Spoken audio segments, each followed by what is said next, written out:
Okay, folks, Eric July just came out with a video called Two Awesome Things Happening in Comics.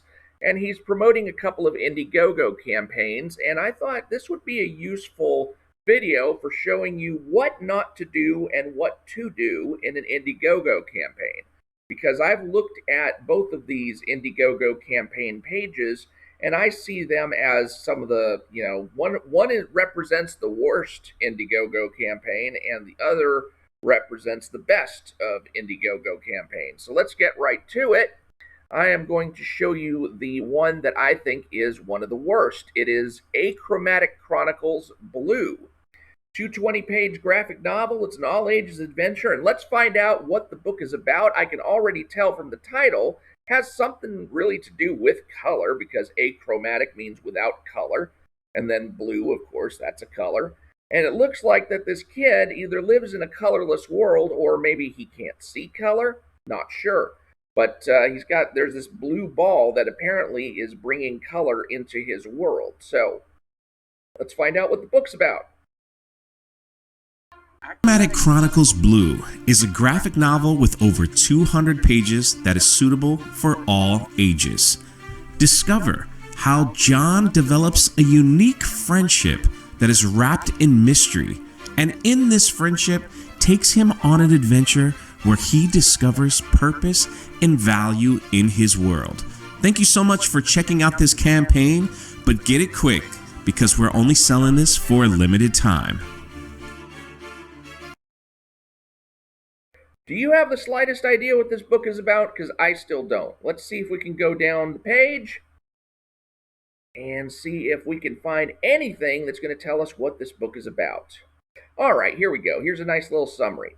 Achromatic Chronicles Blue. Everything in John's colorless world is going down in a downhill spiral. That is, until he meets Blue.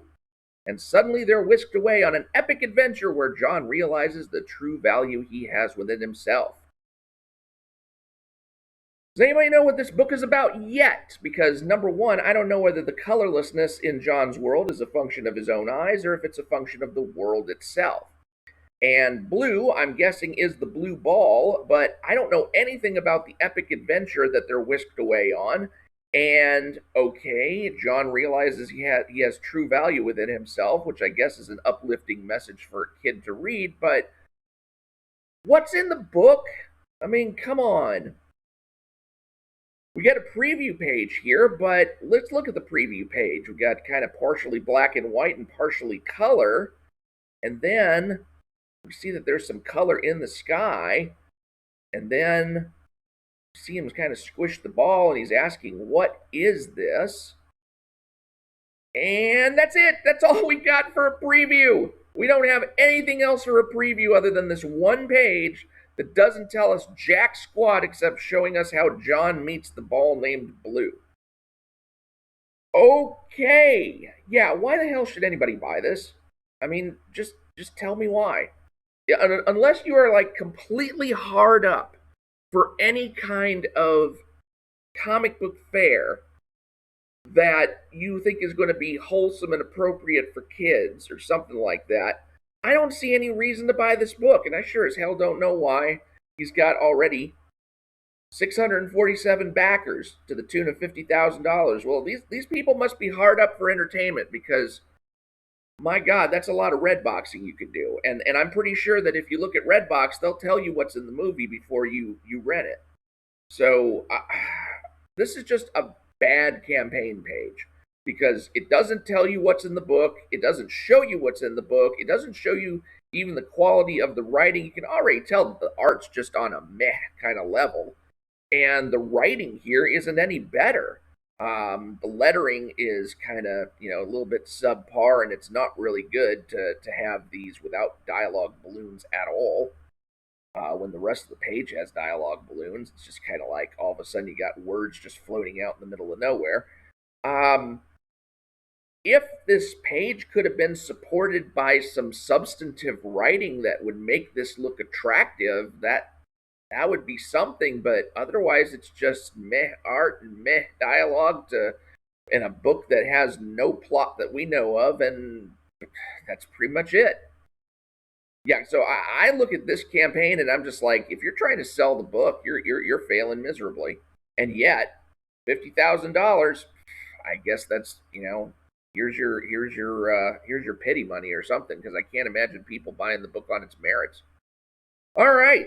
Otherwise, let's look on the flip side of that to one of the better, maybe the best of the campaigns that I've seen, Joe Frankenstein. This is a Graham Nolan campaign. He's been through it some 5 campaigns, and let's look at this video. Let's see how well of a job this does.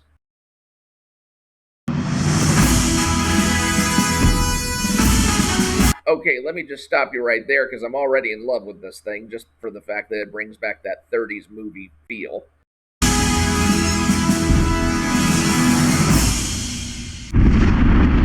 It even advertises like it's out of a 30s movie.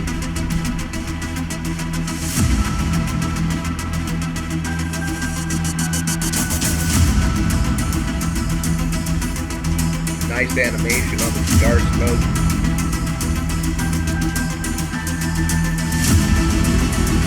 Nice vampire action.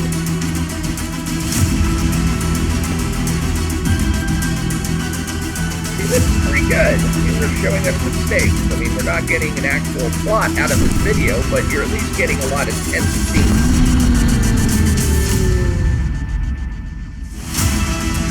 That looks like the major third act excitement right there, and good animation to close it off. And it's part of the ever-expanding Nolanverse. That's a good plugging point too.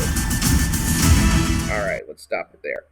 Okay, so what else do we have on the page? Well, we got the Compass Comics logo. Joe Frankenstein is coming home.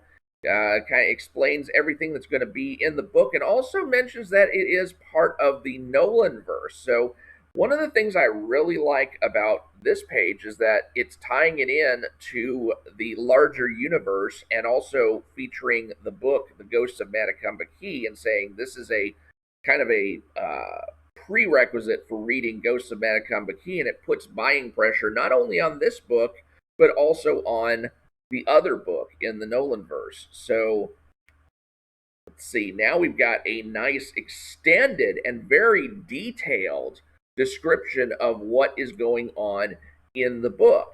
So this gives you the plot of the series overall, and then starts giving you some cover information. I kind of wish that they had gone straight to the preview from here. Instead, they kind of leave that all the way down to the bottom. But they give you a sneak peek, and it is a long and drawn out sneak peek. You get to see the writing, you get to see the art, you get to see pretty much a general feel overall for what's going to be in the book. And you can decide based on this, is this your cup of tea or not? As opposed to just getting a single page that doesn't tell you much of anything. So I'm really impressed with the amount of information that they give you in this thing. This is really nice. So I'm saying this is one of the better campaigns that I have seen, whereas Achromatic Chronicles Blue is one of the worst. And the interesting thing is right now, Achromatic Chronicles Blue, although I think it's been open for about 2 weeks now, as opposed to 4 days of Joe Frankenstein Part 1, Achromatic Chronicles is actually pulled ahead, but I think it's taken 2 weeks to do so, as opposed to 4 days. And, I would believe that based on the kind of campaign pages you see. So what are the general lessons that I would take away from this? I mean, I would basically say make sure that you give a decent description of what's in the book overall. Make sure that you have a well-developed preview, because I can't imagine that this is the one page that he's got fully done.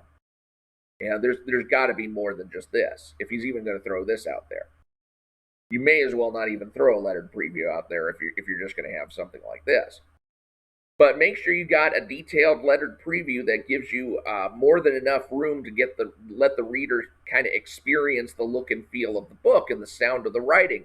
because all of that is important, and you get that in the Joe Frankenstein campaign page. You get that in spades. So yeah, that's pretty much it. I just wanted to kind of show you, because this was a good opportunity with Eric July presenting both of these in the same video, to show a good versus a bad Indiegogo campaign, how you should do your campaign pages. So that's going to be it for now. I'm Mike Partika. Thank you for watching. Please share this video on Twitter if you found it useful. I've been permabanned on Twitter, so I need people's help to get my videos out there. And also subscribe, and that way you can get notifications for the next time I put out any videos. And I will talk to y'all later. Thank you.